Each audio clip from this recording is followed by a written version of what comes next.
Meie oma Viljandi pakiautomaadi tootja Cleveron tahab tulla börsile. See kõlab ägedalt või mis? Hei, finantsminimalist siin. Loomulikult see kõlab ägedalt, sellepärast et iga uus ettevõtte börsil, see toob ju ainult olemasolevatele investoritele valikuvõimaluse juurde ja kindlasti toob kaasa ka uusi investoreid. Ja ma arvan, et sellisel ettevõttel, enam-vähem kuulsal Cleveronil ei tohiks olla tegelikult ka probleem kaasata see 10 miljonit turult, mida nad plaanivad teha. Samas ei ole selle näol tegemist Cleveroni endaga, vaid Cleveron Mobilityga. Aastal 2017 oli ta lihtsalt üks väike allüksus või osakond Cleveronis. Ja ta iseseisvus alles selle aasta aprillis. Iseenesest ei ole sellest ju mitte midagi hullu, kui eelnevalt toimus lihtsalt tootearendus Cleveroni all, nüüd selleks on uus juriidiline keha. Ja sellel uuel juriidilisel kehal on juba olemas ka esimene pilootprojekti raames sõlmitud leping TPD-ga. Neile osutakse nimelt teenust, mille raames siis arendatakse välja autonoomne sõiduk viimase miili paki kohale toimetamiseks. Ehk siis robot, mis toob paki lähimast jaotuskeskusest sinule koju kätte. Tallinna inimestel ei tohiks sellest mitte midagi uut olla, sest juba 2016 aastal kirjutas meedia, et kohe hakkavad robotid teile soodsalt koju süüdama.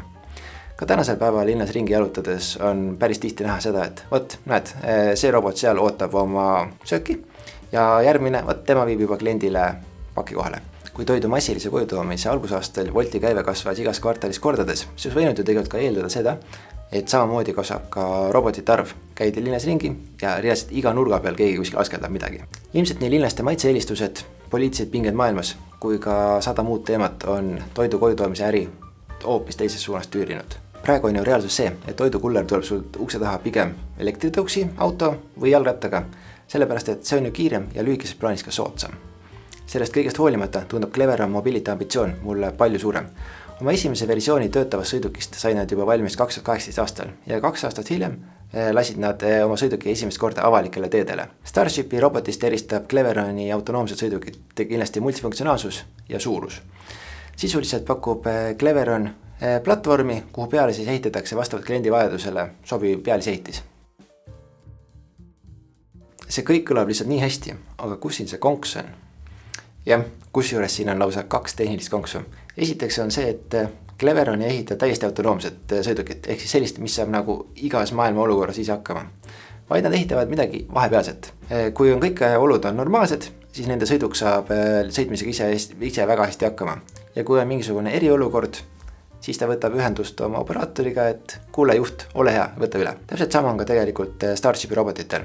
Ja nende puhul on ka reaalne näide sellest, et kui on vaja sõiduteed ületada, siis enne seda jääb robot seisma ja operaator võtab üle.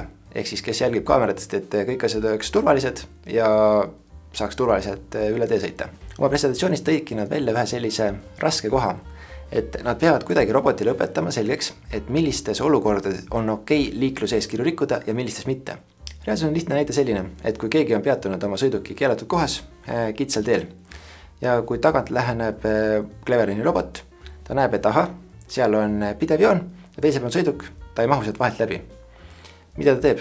Ta ilmselt ootab. Sellepärast, et liiklusjärgide kohaselt sa ei tohi ju näiteks seda valget pidevat joont ületada.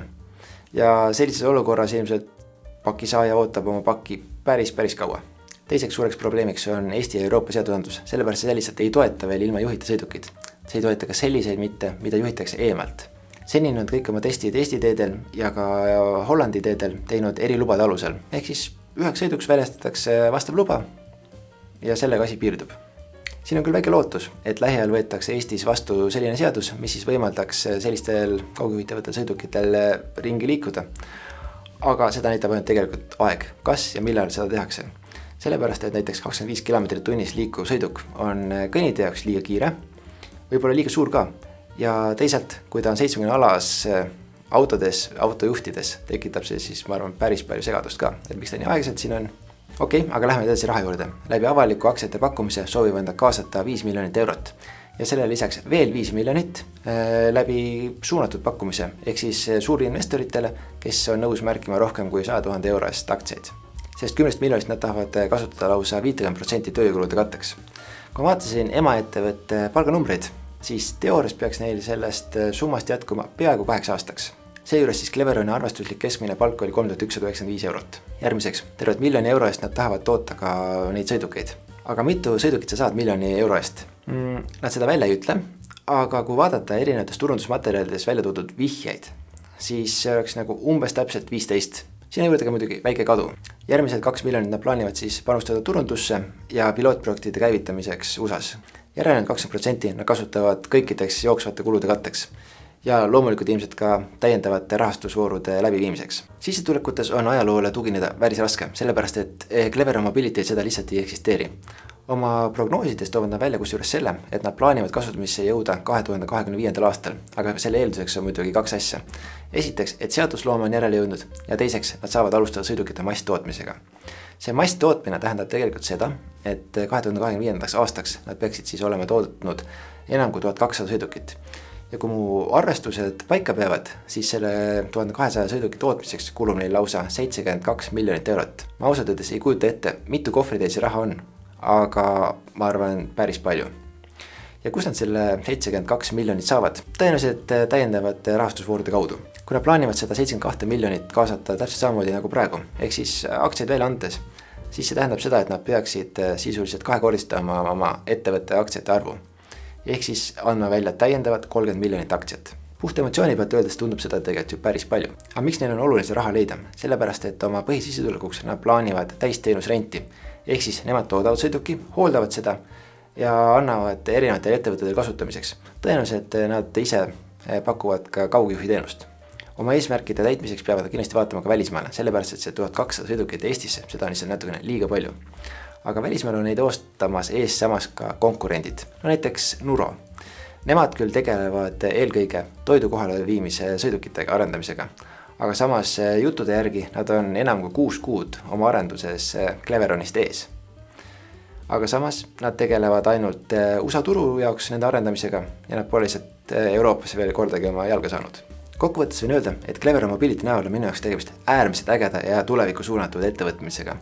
Aga praegust majanduslikku olukorda inflatsiooni vaadates ma natukene kahtlen, kas lähiaastatel see nende aktsia hind tegelikult ka tõuseb. Kui võtan arvesse ka seda, et nad plaanivad anda äkki välja 30 miljonit täiendavat aktsiat, see näeks seda, et aktsiate arv kahekordistuks, ehk siis minu osalus ettevõttes sisuliselt 2 korda lahjeneks. Siis see tähendab võib-olla kaudselt ka seda, et aktsia hind kukub circa 50%. Kas see läheb nii või ei lähe, ma ei tea, aga minu jaoks on oluline see, et ma nagu analüüsin läbi kõik enda riskid, sellepärast et täpselt sama peaksid ka sina tegema.